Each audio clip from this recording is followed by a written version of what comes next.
theyeshiva.net. Good morning, everybody. Welcome. We're holding Likkutei Torah, Parshas Chukas, 112, page 112, the second column. Page 112, the second column. On top it says Chukas. The line starts Ki be'emes. 1, 2, 3, 4, 5, 6, 7, 8. 8 lines from the top. In the Hebrew, it's Nun Vav, column 4, or in the English, 112. Ki be'emes koyach ha'mesavesh ha'benefesh ha'bamas. I want to just take the opportunity to give a special thanks to Rabbi Shmuel Silver.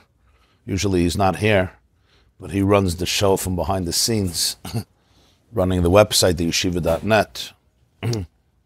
So thank you. Today, because we had a malfunction yesterday, he came from Brooklyn to fix it. Thank you very much for all your dedicated work. On behalf of everybody who's on for this class or any other class, thank you. Okay, so the main point that we learned yesterday's class, Monday morning, after explaining what's the significance or the symbol, one of the symbolisms behind the burning of the red cow, the red heifer, the parah aduma, reducing it to ashes, and then that ashes was mixed with water, and that became an agent of cleansing, and not just cleansing, but cleansing from the most severe and difficult impurity, known as the mechatos, the water, the mixture of the water with the ashes of the parah aduma. So the Balatanya, the Alter Rebbe, explained a whole idea, and the main summation of it was that everything in the world has chaymer and tzura. Right? The chaymer is the raw form of the raw reality of it, the raw material of it, and the tzura is the form that we sculpture onto the chaymer. And in our world, we don't have something that has a chaymer without a tzura, or a tzura without a chaymer. In concept, you can distinguish between the two, but the concept is that everything in our world is a combination. It's a synthesis of chaymer and tzura. The chaymer is the raw reality. The tzura is the raw reality gets formed into a particular tzura, and that becomes now the reality of it, the chaymer of it.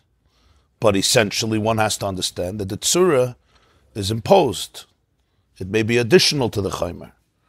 The original chaymer comes with a different tzura, or on a more abstract level may not have a tzura. Physical, every chaymer has a tzura. The question is, what tzura? This table, even when it was part of the tree, it still had a tzura, just had the tzura of a tree, it didn't have the tzura of a table. Same is true with the chair or the tissue box or the cup. Everything had a tzura, but the tzura gets an expression, right? Loivish tzura, paishet tzura, loivish tzura. You take off one tzura, you put on another tzura. The same is true also when you're talking about on a deeper level, not just on a physical level. And that is, as he describes it in the parah, the cow, or the animal consciousness of a person, the nefesh habamis of a person. It also has a chaymer and it has a tzura. The chaymer is the raw material of it, the raw reality of it. And the tzura is the way it gets sculptured by life's experiences. By life's experiences, by people's choices, by behavior, by people's behaviors, by events, inside and outside. In simple English, you have the chaymer of the brain, right? The way the brain is, mitzad, its natural identity. And then there's the tzura. And the tzuras can become very, very intricate and complex. The way our brain or neural pathways get sculptured and designed and formed based on our upbringing, based on our thoughts, words, actions, experiences, circumstances, and the entire gamut of life experiences in every person's life, especially when we're younger, which are the formidable years when people's psyches and brains get formed. The younger, the more deep ingrained. Like a seed that you plant, and when the roots develop, what happens in the roots affects the entire tree. Even though the roots you can't really see, they're subterranean, they're under the earth, but they're extremely fateful for the entire growth of the tree. and an effect in the root, somebody changes something in the root, even a scratch in the root, that has an impact on everything that comes out of the tree. Everything that comes out of those roots. So the Baal HaTanya said, whenever you study the Nefesh HaBahamis, whenever you look at the animal soul, he said, whenever somebody wants something, whenever somebody has a desire for something, the emotional desire, the passion, the feeling for it. Not only that, whenever somebody thinks about something, or talks about something, or is involved in something, in action, with my hands, with my feet, I'm walking somewhere, I'm doing something. He says you have to distinguish between two things, the chaimer and the tzura. The tzura is, this is what I want. These are my thoughts, these are my words. When you say want, it works both ways, positive and negative. This is what I want, or this is what I wanted and I'm disappointed because I don't have it. It's also want. There is the way this desire takes on the present form. Right now, this is what I want, this is what I like, this is what I love. It could be, as he said, coming from the Nefesh HaBahamis. It could be even things that are very not good for you. They're not productive. He says, as he says, could be bein beheter, bein be'isik, could be permissible things, can be also immoral things, could be forbidden things. These are my thoughts, these are my words, this is the reality, this is what I'm thinking. He says, but that's the tzura of it. These words, these letters that you're thinking or that you're saying, or these actions, or this desire, these are what he called it, these are a keli, they're a container that are containing, they are manifesting, they're facilitating the person's inner desire. But that's the tzura. What's the chaimer? The chaimer you have to ask is, what is the pure desire beyond the tzura? As the Baal HaTanya put it, all the words, all the oisius, the machshava, dibur, and meiser, are kelim and levushim for the ratzon, for a certain desire. But what is the core of the temptation? What is the etzem haratzon? Not the tzura of the ratzon. I know the tzura, I know the form that it took on. But what's the chaimer? If you can dissect it and ask, what is the person truly, truly looking for? So you'll say, well, I told you what I'm looking for. This is what I want. He says, it's usually not, that's not the case. Because what often happens, it's not often, it always happens actually. Every chaimer has a tzura. There could be a tremendous distinction. There is a tremendous distinction between the rawness of what I really, really desire and the form it takes on. The form it takes on is, this is what I want. This is what I'm disappointed about. This is what I'm angry about. This is what I'm crazy about. This is what I'm overwhelmed about. This is what I'm running to. This is what I'm running away to. This is what's going on inside of me. But that's already the way the etzem haratzon put on levushim. This is the levush. This is what it's dressed up in. In other words, it's already the chaimer inside, sculptured into a specific tzura. Whenever you'll break down the experience and you're going to look at the etzem haratzon, the raw material, the skeleton, the pure skeleton of the desire, he says, even if the way it's dressed up and sculptured, the way it comes out, is that it's mamish ra gamur, it's bad, it's not good. It's really not good. He says the muhus of the kayach, the core of this will, it's not ra. It's not ra on its own. At its core, it's what he calls a kayach hamesava. Kayach hamesava means a power of craving. There's a desire. And this desire you will find is not evil. It's not immoral. It may have assumed, the levush may have assumed, the tzura, this is what I'm running to. This is what I'm disappointed at. But the chaimer itself, the kayach hamesava itself, can be channeled and harnessed in different ways, sometimes in opposite ways. What happened was that, as he puts it, the ra, there's a toxicity or negativity that hijacked or took, it captured the kayach hamesava. And now the koyach hamesava is manifested and facilitated and actualized and executed through it, so that the tzura of it may be very filthy, or may be counterproductive, or may be quite valueless and meaningless, or may be actually destructive, or immoral, or promiscuous, as he puts it. So I have levushim tzoyim.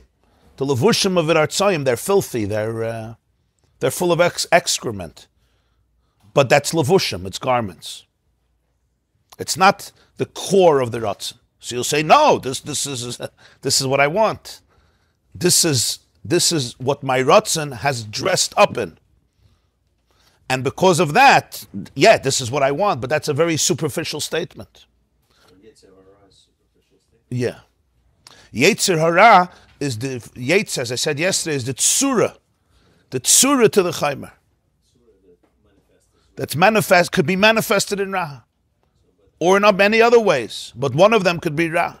So you're saying Koyach HaMasav is always positive, but it could be manifested as Yetzer Tov. It could be taken. It could go into a very negative place. It could be directed and harnessed and pulled, and therefore that's the sculpture. And I don't see the difference anymore. The Koyach HaMesava becomes sculptured by this tzura. And if I'm accustomed to it and I follow it and I pursue it, so now the two become synonymous. I can't even distinguish between the two. They become completely one in my life because the chaimer and the tzura become one. I look at this table and I say, oh, there's the wood that comes from the tree and then there's a table. I see a table. Now, when it comes to physical reality, we all understand that there was a tzura that was formed and previously it had another tzura. When it comes to the internal dynamics of a person, they're so close to each other, the tzura and the chaimer, that it can become indistinguishable. Because in my feelings, no, this is what I'm feeling. I'm not feeling anything else. The tzura is now ingrained and embedded in the chaimer to the point that I can't distinguish between the two. No, so that's what we explained. That the nefesh habahamis itself, like every behema, like every animal, its focus is survival. Its focus is life. So that chaimer is not bad. On the contrary, it's a big mitzvah to live.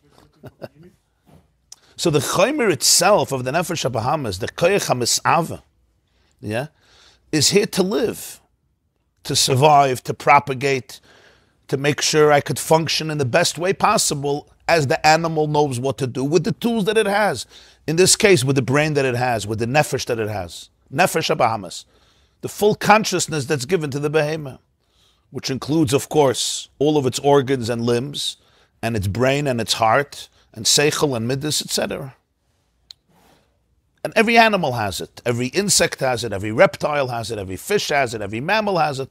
Everyone has it in their own way, right? And certainly every human being has it in quite a more intelligent and sophisticated way. So that core is not evil. It's b'chlal not evil. Nefesh habahamis is not a bad thing. Ultimately, everything comes from the Ein Sof. But as he explained at length about the parah, comes from the left side. We explained the right and the left and the tzimtzum and all that, so that it could form into a behemoth. But essentially, that's also an expression of the Ein Sof.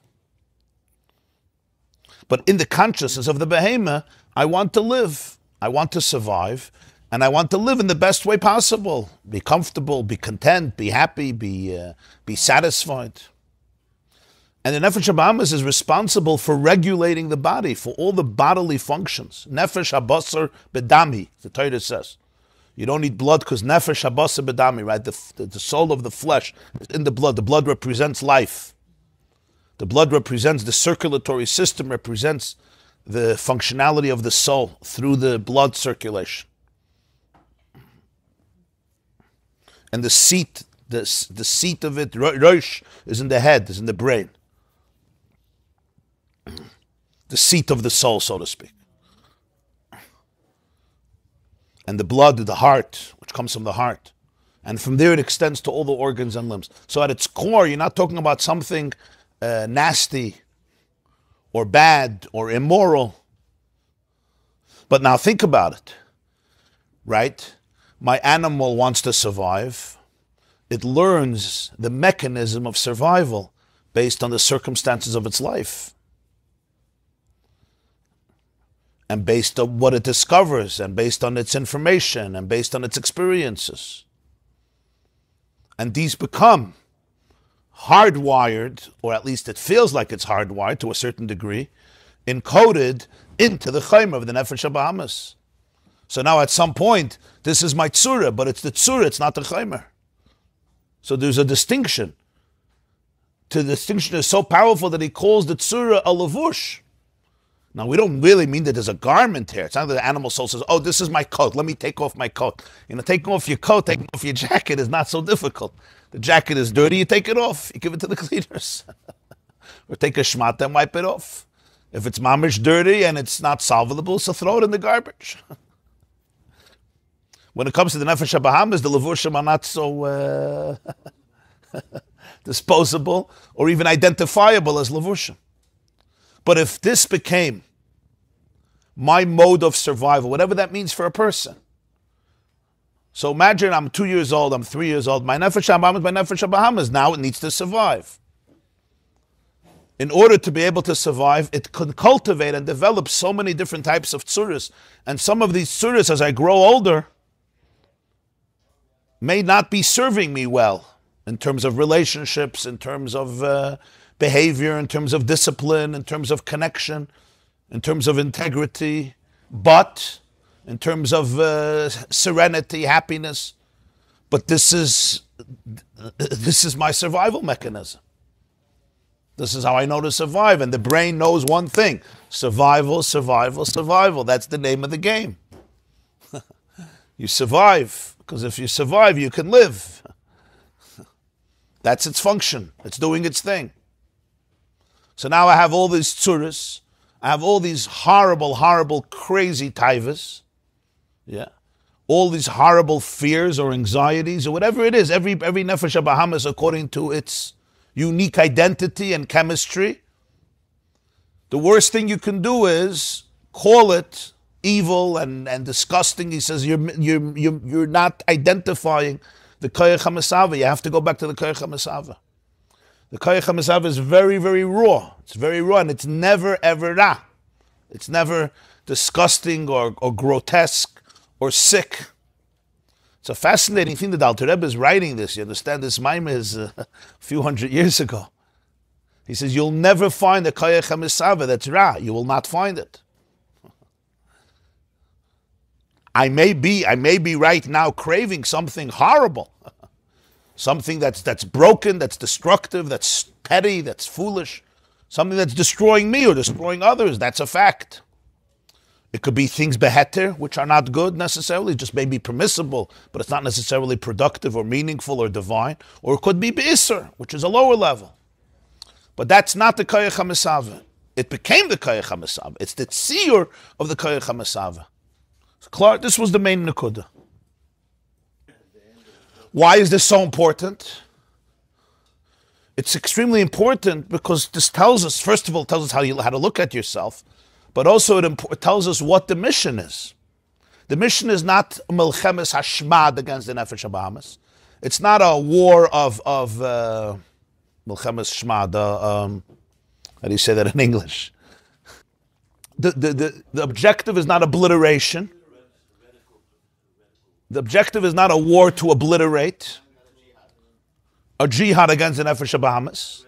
That's not the point. It's really an educational war. It's a milchama to enlighten, to be mechanech, to be able to differentiate in a very empathetic and kind way between the tzura and the chaymer.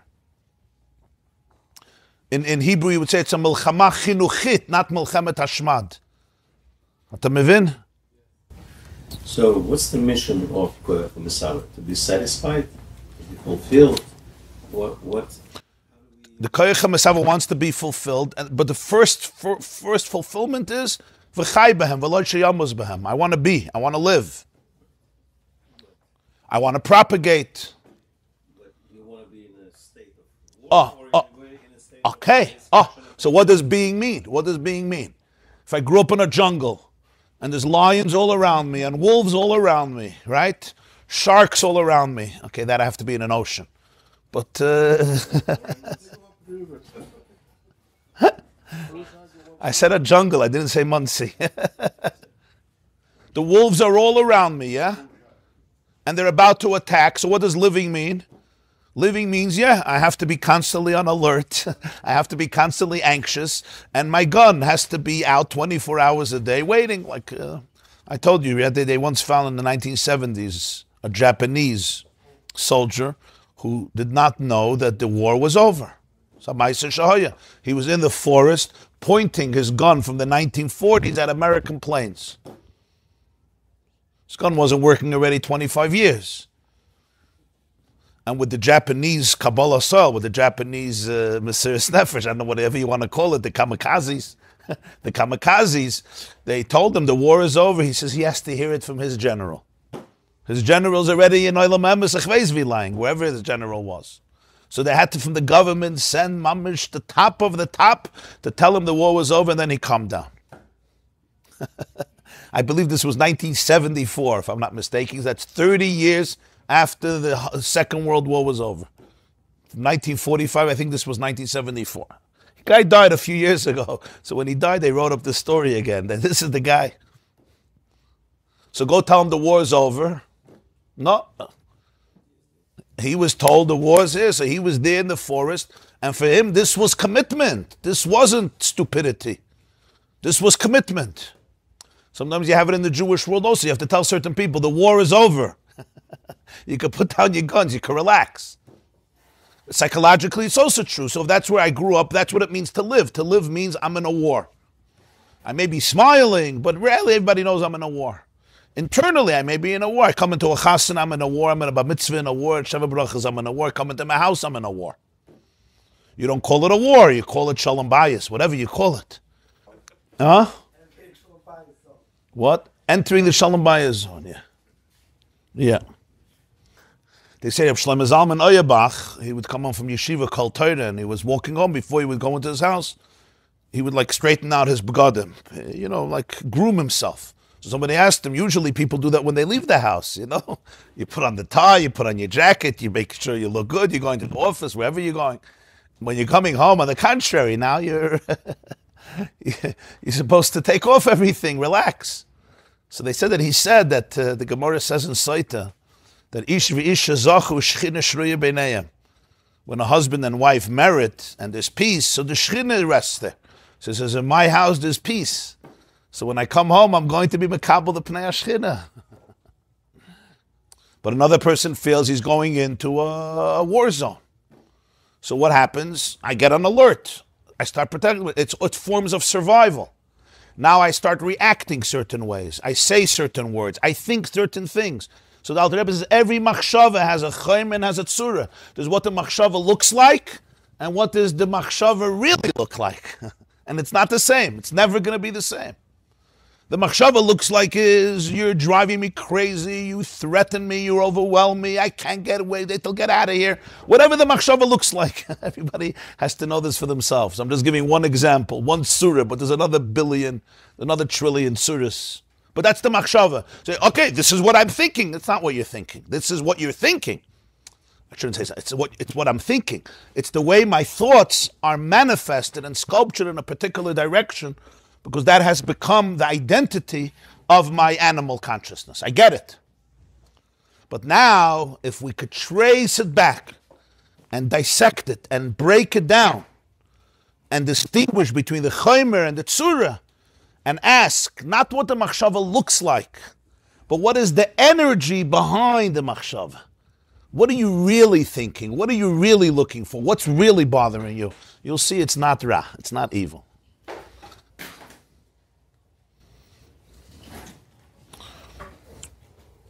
Once said, "En yeled ra, yesh yeled shera lo." Very nice. En yeled ra, yesh yeled shera lo.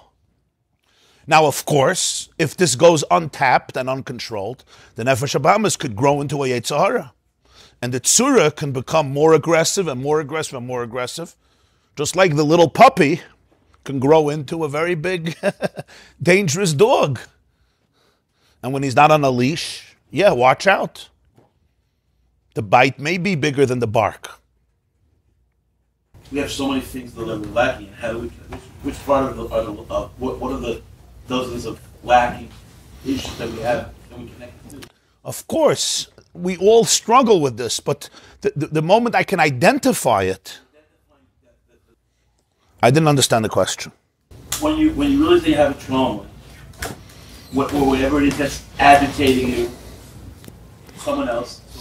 Just for the record, you're the first one to mention trauma today, just for the record, okay? I rest my case, yeah? You've been sitting here for too long, yeah?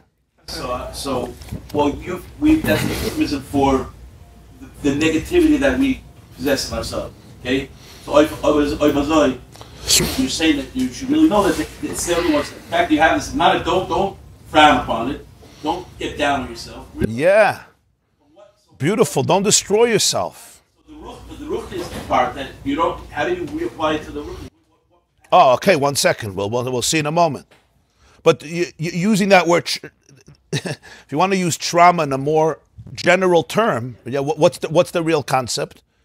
The real concept is that my nefesh habahamis assumes a certain tzura, and it becomes fixed, and this becomes embedded in me, and these are my reactions now. My thoughts follow this pattern, my words follow this pattern, my actions follow this pattern, my emotions follow this pattern. I say, this is me. It's not me. It's the tzura, it's not my chaymer. The chaymer, in order to survive, assume this tzura, because this is the only way it knows survival. This is its mechanism. These are its patterns. These are its tzuras. I may have to be hiding in a bunker for my entire life. That's survival. And if somebody opens the door to the bunker to peek in, what do? I shoot them. What do you want? What's the real koyach hamisave here? I'm a shooter? I'm a killer? No. I'm a frightened little boy who has to be in a bunker his whole life or in a closet, and you open the door, so you become my biggest enemy. You understand? The worst thing is to call this little frightened boy, he's a ritzeach, he's a lowlife, he's the most aggressive, and aggressive. He doesn't even know that he exists. Now, this doesn't mean people don't suffer from it. I could wreak havoc with my tzura. I can wreak havoc. That's why it's so important, because this is the path to healing. Now, this could be applied in many, many different ways. I'm giving one illustration. We can give so many different types of illustrations of how the chaymer and tzura works, but just bringing out, this is the concept. And it's extremely ennobling, it's extremely empowering. The Alter Rebbe used words, he used words that the tzura becomes irama'ai to the point that the person is nimshach lasur mitzvahs essay or lishavos leisur. My tzura is taking me away from mitzvahs essay, which means things I should be involved in, or schlepping me to isur, which is mitzvahs leisur. One or the other. In other words, it's taking me away from something or it's pulling me into something. But the common denominator in both is that this is a tzura that's not good. It's not aligned with my own truth. It's not aligned with the truth of the world, which we call the Ratzon of Hashem. That's what's called an Isra. So the tzura is Rama'ai. The word Ra, as I told you once, it says in Tanya, based on Kaihelas, the word Ra means broken.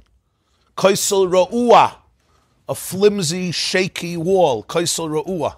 Ru'us Ruach is a pasuk in Kaihelas. Hevel Ru'us Ruach. In other words, it's not aligned. What does brokenness mean, right?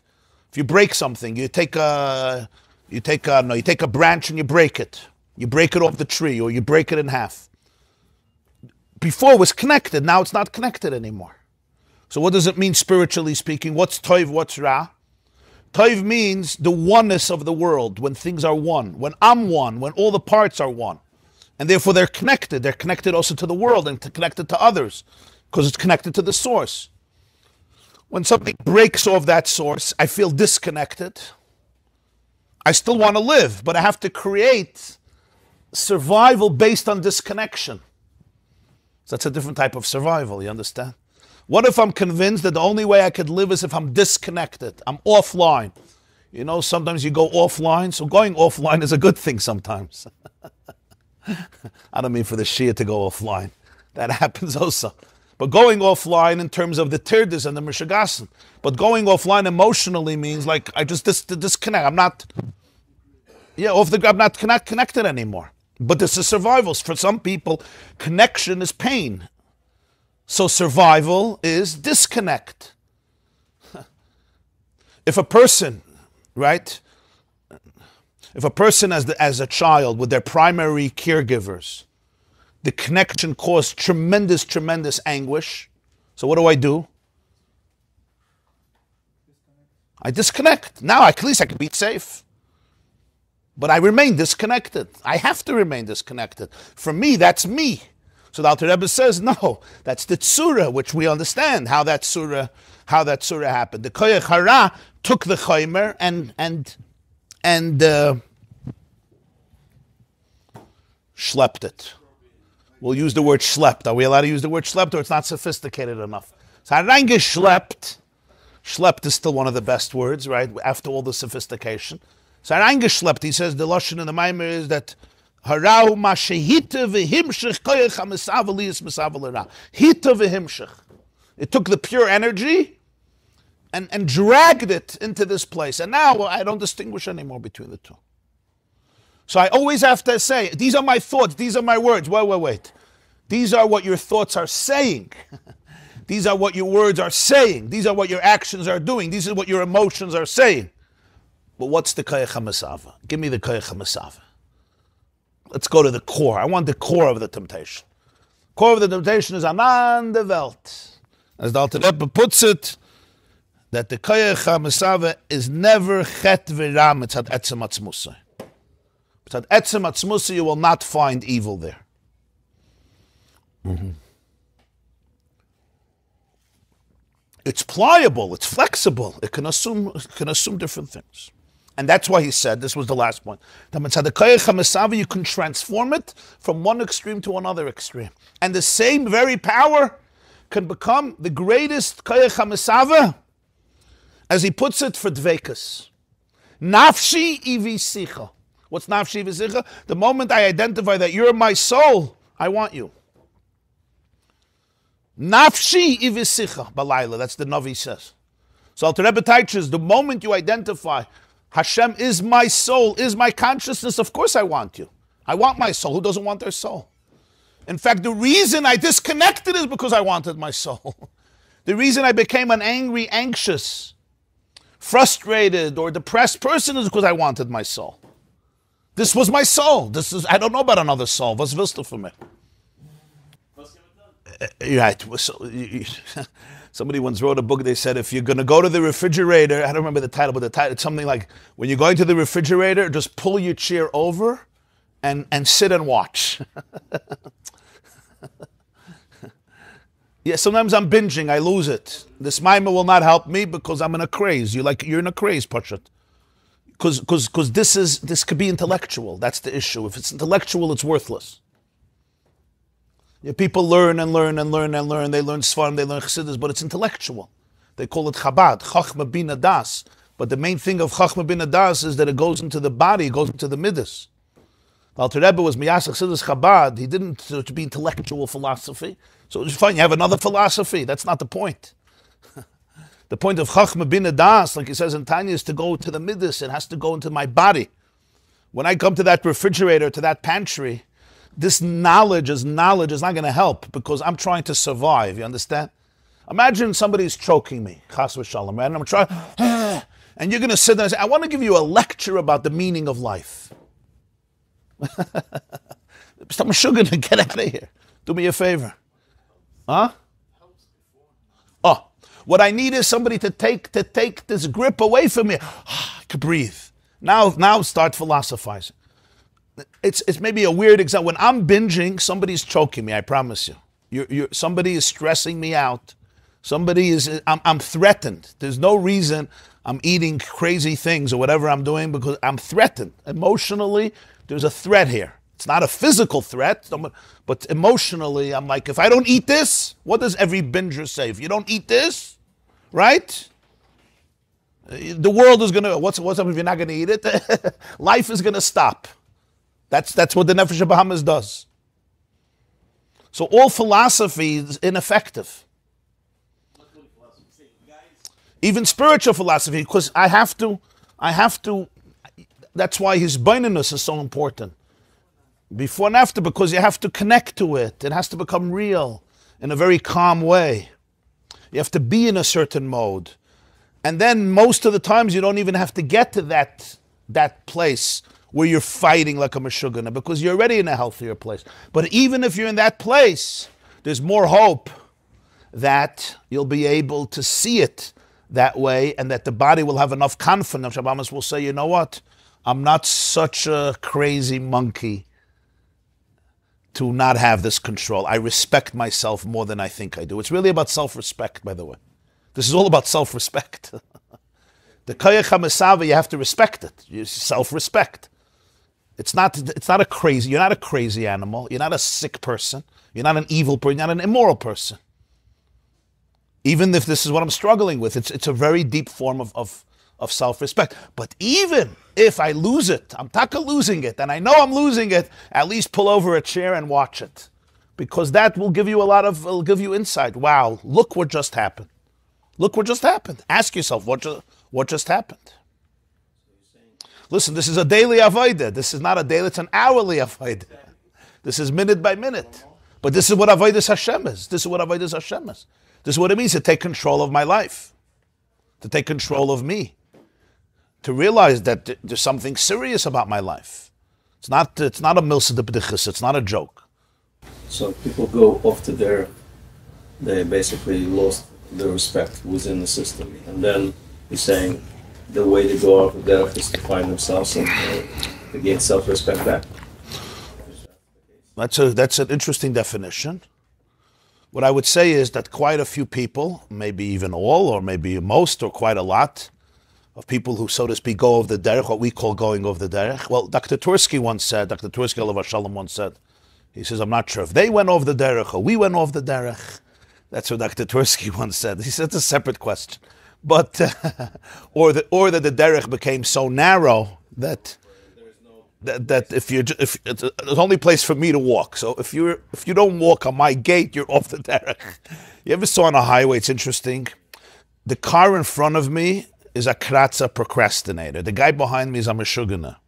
The only guy who drives normally is ani. Ich bin der Einzige. I should be the only one on the highway.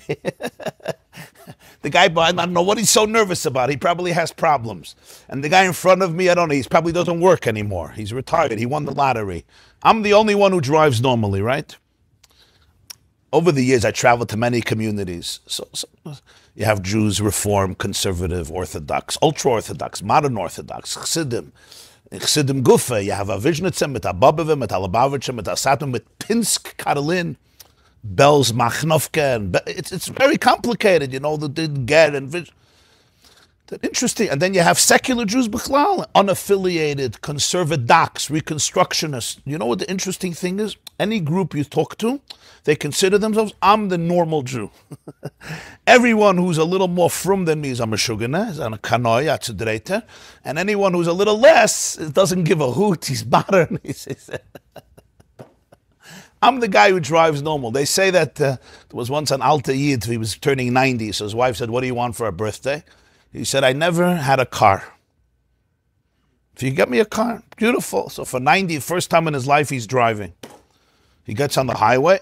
His wife calls him and says, you have to be careful, because I hear on the radio that on this highway, on the FDR, all the cars are going in one direction, but there's one car going in the opposite direction. So be very, very careful. Be very, very careful, because you don't want an accident. He says, one car going in the opposite direction.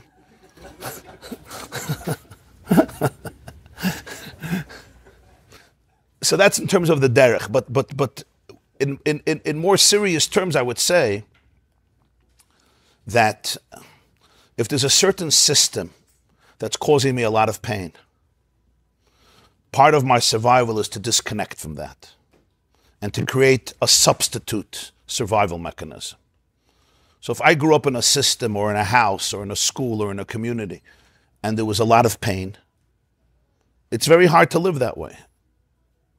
So one of the mechanisms is going to be I'm going to disconnect, and I'm going to remain disconnected from the source that causes me that pain. It may be my parents, it may be my community, it may be my teachers, it may be the way God was presented to me, it may be Yiddishkeit, it may be all of them. That's, I think, what you were saying. That's a way of finding myself. In order to find myself, if I remain present in this system, what does it tell me? It tells me every day that I'm a loser or I'm a failure. I can't hear that anymore. I'm done. You understand? So I find a place where I don't feel like a loser. That's why what's the worst thing that parents can do? Detach from that child. If the parents become the greatest supporters of that child, so now the connection with the parents doesn't cause him pain, doesn't cause her pain. So the way, so their life becomes much more manageable with a lot of good results. But generally, it's all connected to this. So when you look at somebody of the derech, there's the tzura and there's the chaimer. So if you look at the tzura, this is who the person is. If you look at the chaimer, you'll see a whole different story. If you go to the Koyach HaMesava, you'll see a whole different story. The eitzah for the person surrounded by the wolves is to surround yourself with doves, to surround yourself with angels. We don't have to stay around wolves. I once heard from Rabbi Jonathan Sachs, Olav Shalom. It's a beautiful story. He said the first time he came to visit the Lubavitcher Rebbe, he was 20 years old. He had long hair. He was very confused about his future and about Judaism. It was 1968. He was born in 1948. It was after the Six-Day War. I heard this from him. So he said he came in to the Rebbe. It was around 2:20 in the morning. The Rebbe would see people during the night, not during the day. Start 8:30 and go through the night. And he was a British kid. You know, British they're not Americans. So this was very strange for him. He took a Greyhound bus. He said he would travel through the United States. In any case, so he came to ask questions. So he said he was there for like 2 hours, and he asked the Rebbe a bunch of questions, mostly philosophical, sociological, historical, theology. Rabbi Sachs was a very brilliant man. And he was a student of philosophy, I think, at Cambridge University. So he said when he finished, he was ready to leave. It was a long conversation. He was very, very moved. He was touched. I mean, it changed his whole life. But he said when he was about to leave, the Rebbe said, "You asked me so many questions. Can I ask you a question?" He didn't expect that, you know. What was about you? We're going to ask a 20-year-old kid from Cambridge. So he said, my question is, what are you doing for Jewish life in Cambridge University? What are you doing for Jewish life in Cambridge University? So he said, I wasn't doing anything for Jewish life in Cambridge University, nor did I care about Jewish life in Cambridge University, nor did I know if I cared about my own Jewishness. That's why I was here.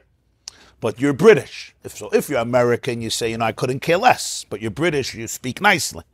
So he said, I told the Rebbe, I started to formulate an answer, which was very sophisticated. And I said, in the situation I find myself in, and he wanted to finish, some cute British sentence, whatever. So he said that the Rebbe interrupted him mid-sentence and said a human being never finds himself in a situation. A human being puts himself in a situation. And if you put yourself in one situation, you can always put yourself in a different situation.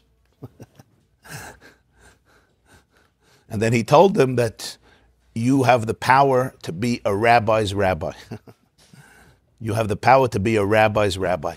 He said this story when he became the chief rabbi of England, which was, 20, 30 years later. What's my point? What do you mean a person never finds himself in a situation? Of course I find myself in situations. Who doesn't find themselves in situations? I'm stuck in traffic. I put myself in the situation. I missed the flight is delayed. The plane breaks down. I put myself in the situation. There's a fog that's coming from a fire in Canada. I didn't do it.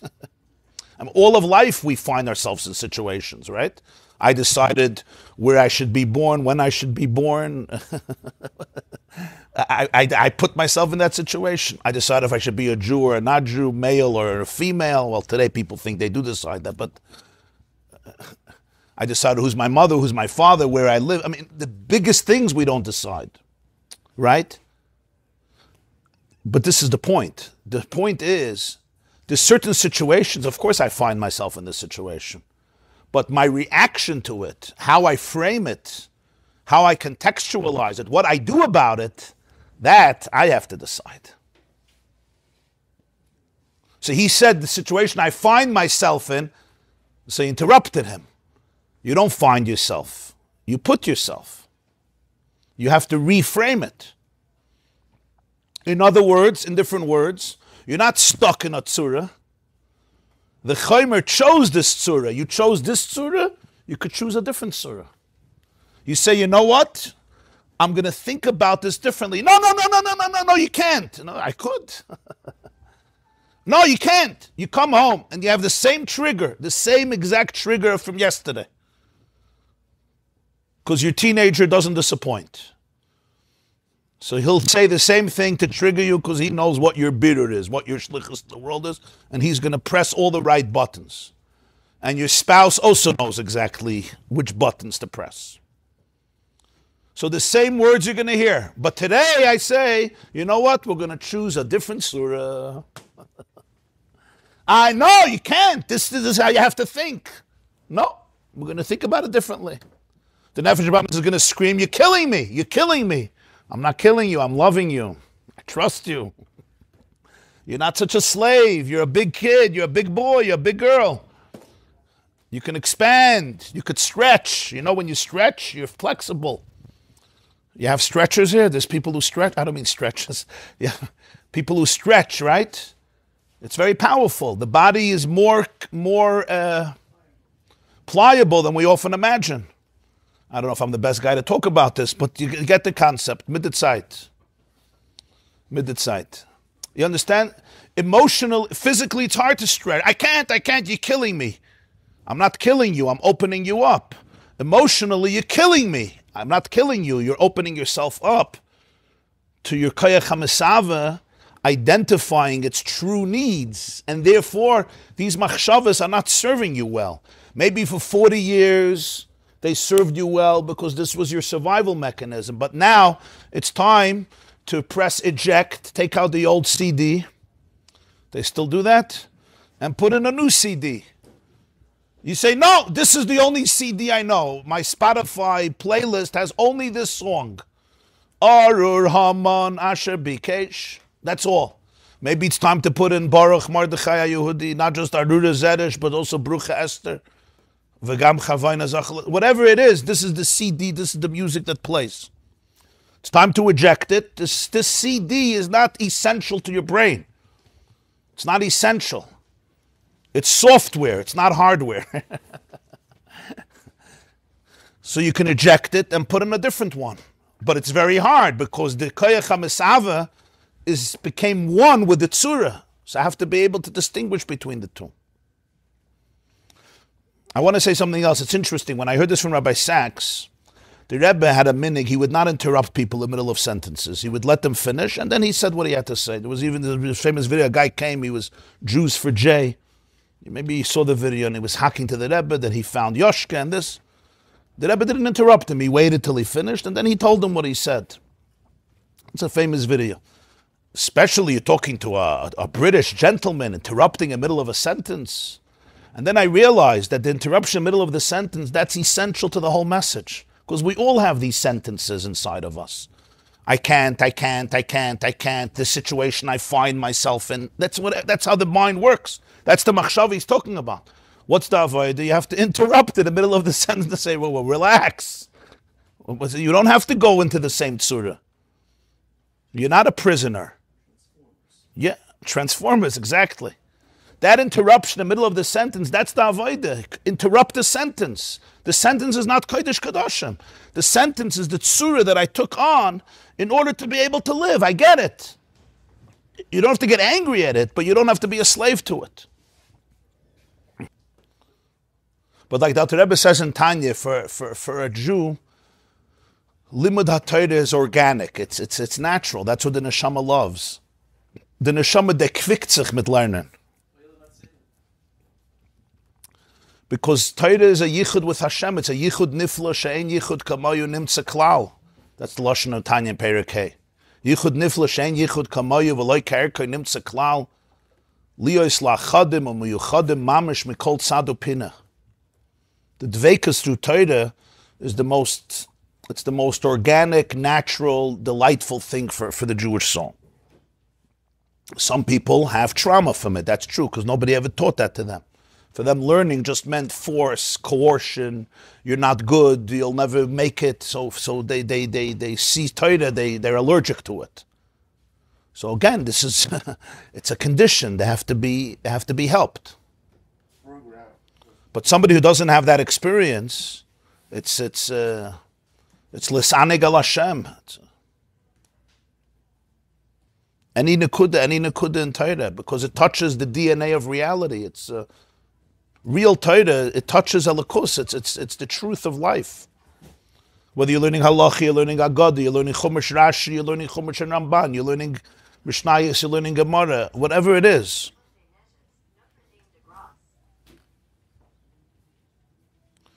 But some people have, like I said, that negative experiences affect us. So I disconnect from it. You know, I sometimes get emails from people. A guy didn't open up a safe in 45 years. Pure trauma. Pure trauma. He opens up the safe, and what does it remind him? It reminds him that he's not only not respected, but he's a loser. So why should he go there? So he disconnects from it. He finds a different path.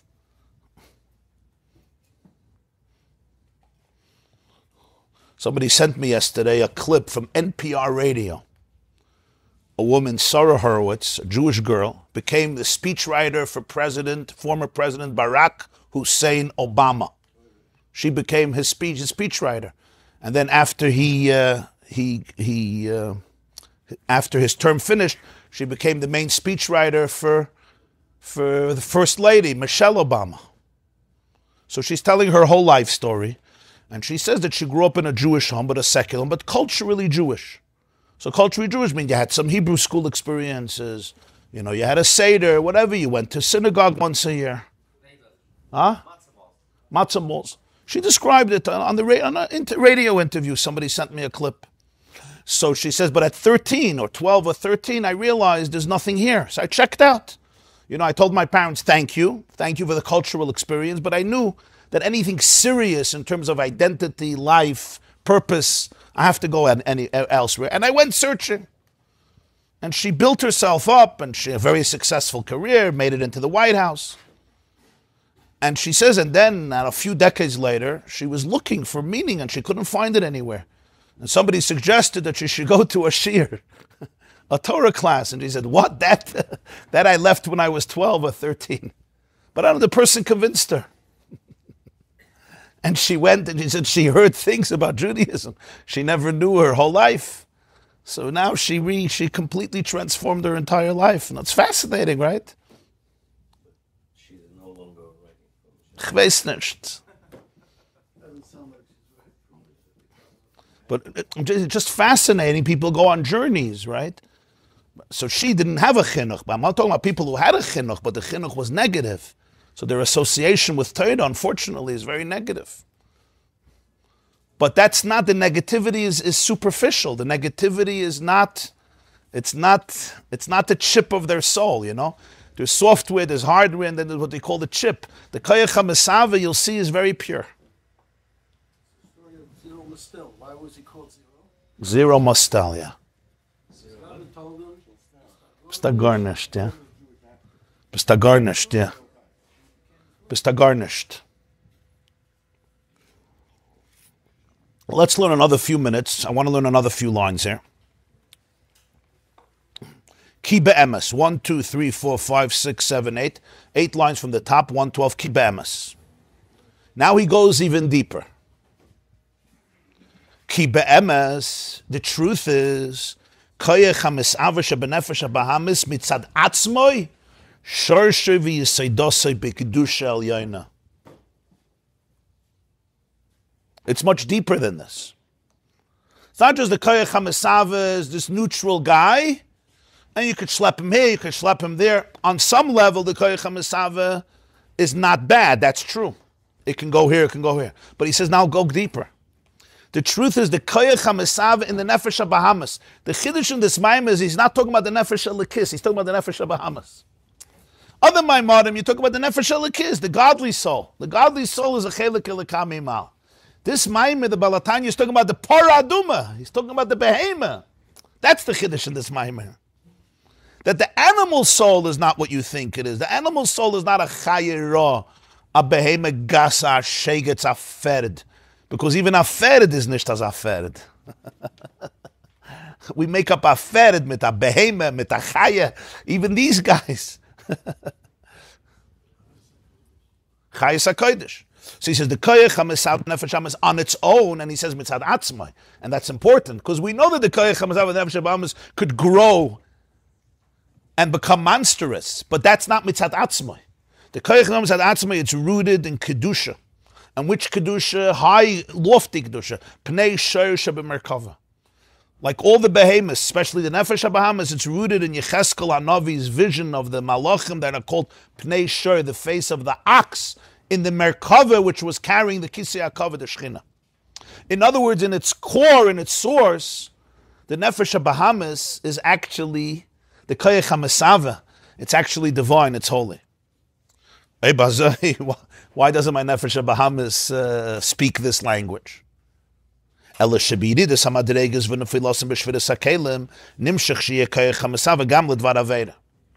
energy of the Pnei Shor devolved. It goes down many madregas, many steps, many levels. And there's a concept in Kabbalah called Shviras HaKelim, the breaking of the vessels, like a breakdown, where the original energy is transformed into broken pieces and it's lost in translation. So when the koyach hamisav, the nefesh habahamas, you may not recognize its pristine source. So to the point that the koyach hamisava, which is essentially rooted in divine holiness, I may be gravitating actually l'dvar aveda, to something that's destructive, immoral, sinful, an aveda. It's the same koyach hamisava. So really in its shirish, the koyach hamisava is looking for one thing. It's really looking for holiness. It's looking for oneness. In the language that's lost, the koyach hamisava, I just want to live. And in my mind, this Aveda is going to give me some support. It's going to give me some satisfaction. It's going to give me some comfort. It's going to give me a way to survive. So why is this so important? When you could bring it back to its source, to Hashem, yuchal lafech libay min hakotza el hakotza, shegam koyach hamisava shoyim alubish b'tay v'ra, yoshev la'avas Hashem k'may shoyim b'shorshe b'bchinas pnei shoy. So therefore, there's always transformation possible, because that is what its core is. Once you identify, the koyach hamisava is never ra. It's not looking for ra. It's looking for survival. Not only that, deep down, where it comes from, it's looking actually for holiness. So now, even though it's dressed up in a taivira, so l'chayr it's ora, if you can distinguish and identify the pure energy, you can realign it with the source. And this very same love is transformed into Avos Hashem. What's Avos Hashem? Nafshi v'sicha. I love my truth. I love my oneness. I love my core, and my core is divine. I love my soul. My real soul is not detachment. My real soul is not disconnect. My real soul is not to mistrust. My real soul is not ego. My real soul is not, I need your validation and you should lift me up so I should feel that I have value. That's my poor koyach hamisava trying to survive through validation. What I really want is connection, and connection with the source of all connection. That's what Avos Hashem is. Connection on all levels. Connection on all levels. And that's what Avos Hashem is, like he said before, nafshi v'sicha. And that's what I explained. The Rebbe says in Tanya and other Maimorim, a gewaldige word. Why before Krishma we do a whole bracha about the Malachim? So I said yesterday, what's the Nekuda? Why is that the introduction to Shema? The Rajba's question. The answer is because you're talking to your Nefesh HaBahamas. You know, sometimes you tell somebody, let me tell you wer dein Seid ist gewesen. wer dein Tate ist gewesen, wer dein älter Seide ist gewesen, where you grew up, right? I could tell you a story about my Zayda, but it's not like telling you a story about your Zayda. Why? Because my Zayda is my Zayda, your Zayda is your Zayda. It's about your Baba. It's a different element. It's you. It's your blood comes from there. When you talk to the Nefesh HaBahamas about the Malachim, you're saying, I want to tell you where dein Zayda is, where dein Tate is. I want to tell you who you are, where you come from. There was a Yid who just passed away, Moshe Kreuz, from Ottawa. He was 101 years old. Moshe Kreuz. They called him Moshe the Zinger. He was a wunderkind. He had a beautiful voice. And before the war, he was to sing in a lot of places. He was by the Minchas Elazar ben Bayis. He just died right after Shavuos, or right before Shavuos. So 101 years old. So he told a story once that after the war he survived. He was in Bergen-Belsen, but he lost his family. So after the war, he left his old path. And once Shabbos, he was staying with a family in the DP camps. It was Shabbos Rosh Chodesh. They schlepped him to the shul. He didn't want to go, but his hosts were going, so he went with them. But the nightmare was when he came to the shul, he saw the Kloisenberger Rebbe was there. And he davened by the Kloisenberger Rebbe in Kloisenberg before the Holocaust. As a chazan, as a wunderkind. So the Kloisenberger Rebbe sees him, Moishele, he says, the stender is all yours. So he says, Rebbe, the old Moishele that you knew was Sheneshta. He's finished, he's dead, he's gone. It's Ananda Moishele. So he thought, he'll get away, he'll give the stender. He said, you don't want to give me the stender. I don't believe in any of this. So he says, Moishele, ich kenn dir. Ich weiß, wer du bist. Ich weiß von he was an Enikol of Reb Shayla of Kadastir. He says, I know where you come from. I know who you are. Go to the stender. Anyway, Shabbos Rosh Chodesh, he said he didn't believe anything he's saying. In the middle of a Hallel, the Kloisenberger Rebbe started to cry and talk to Hashem. Almost kiyechem and he brought him back to Yiddishkeit. The point is that before Krishma, you're telling the Nefesh HaBahamas, you're telling me you crave this and you crave this and you crave this and you crave this. Let me tell you where you come from, what you're looking for. It got lost in translation. And then you could say Hashem Elokeinu, Hashem Echad. Then you could bring in the Achdus.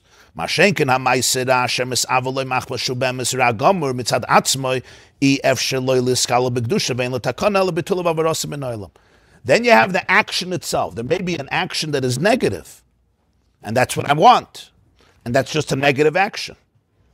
That I'm not going to bring back with me. That I don't need. That you get rid of. That can't be absorbed. In other words, you have to distinguish between the outer garment of the craving and the energy of the craving. The energy of the craving is very pure. And in its source, it's actually very holy. What I want, that you may have to say goodbye to. You don't have to bring the alcohol or the other maisim tovim. That, have a good day. That you disengage from. V'zeu inyan sreifas hapara. This is the nekud of burning the para. What's that burning the para? Sheyishoyer rak ha'efer shu inyan etzem amidas the nefesh habahamas dahainu b'bchinas koyach hamisava al derech moshel kanal shu ha'chomer ha'poshet. When you burn the cow, you're left with the efer, the offer. That's the atzmius. So I take the nefesh habahamas. It looks like a big behemoth. Find out what the core is. Go to the chaimer of it. I know that Surah has become very, very animalistic. If you go to the chaimer, you'll see those ashes will become the source of cleansing. They'll actually heal you. And then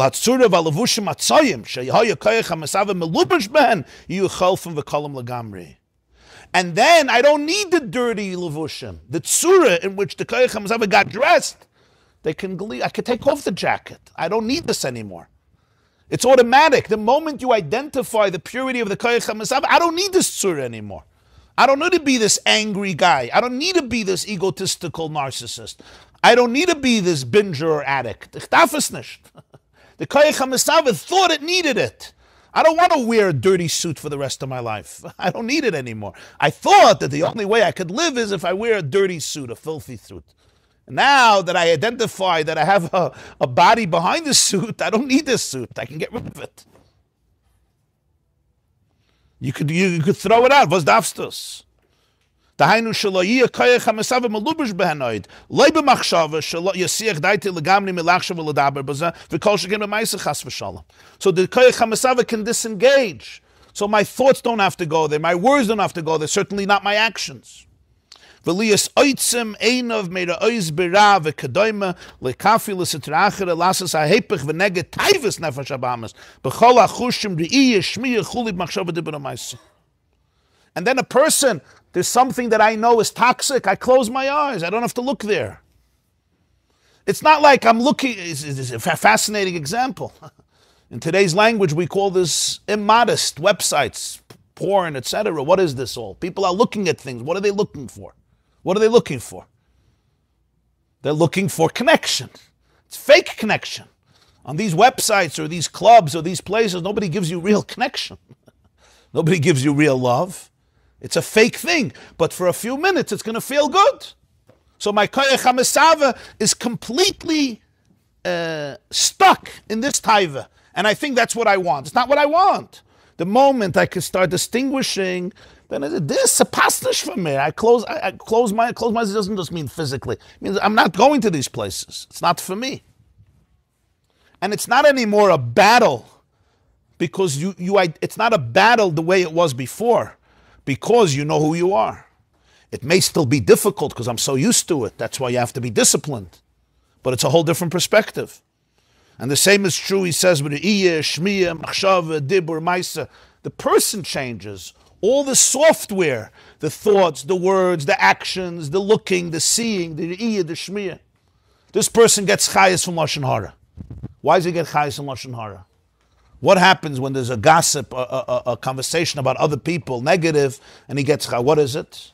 It's always, I have a taiva for it.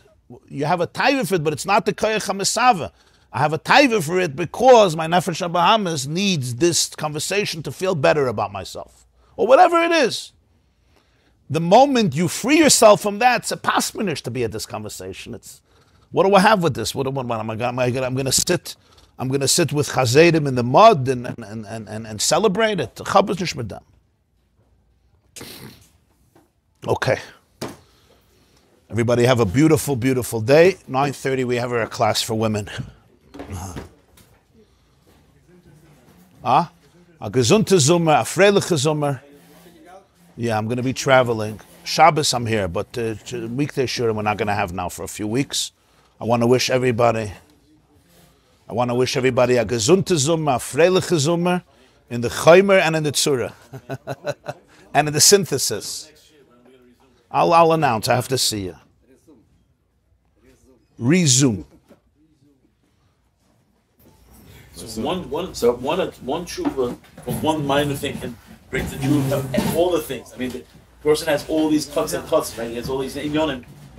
So is he saying that just one thing that you rectify can rectify everything? I don't think so. It's not that. No. Everything helps, listen. Every tnuah helps. It's like exercise. Any limb that you exercise helps the entire body. But it doesn't mean I shouldn't exercise other limbs. Because if the circulation is better in my finger, it's better everywhere. But there's other exercises. But we're doing this gray areas. Once we know where there's power to learn Torah, let's say it's just a question of tired, right? So you see that they're taking more, they push themselves, even baited. Okay, so this every person has to. I don't know that there's a rule. This class is brought to you by theyeshiva.net. Please help us continue the classes. Make even a small contribution at www.theyeshiva.net/donate.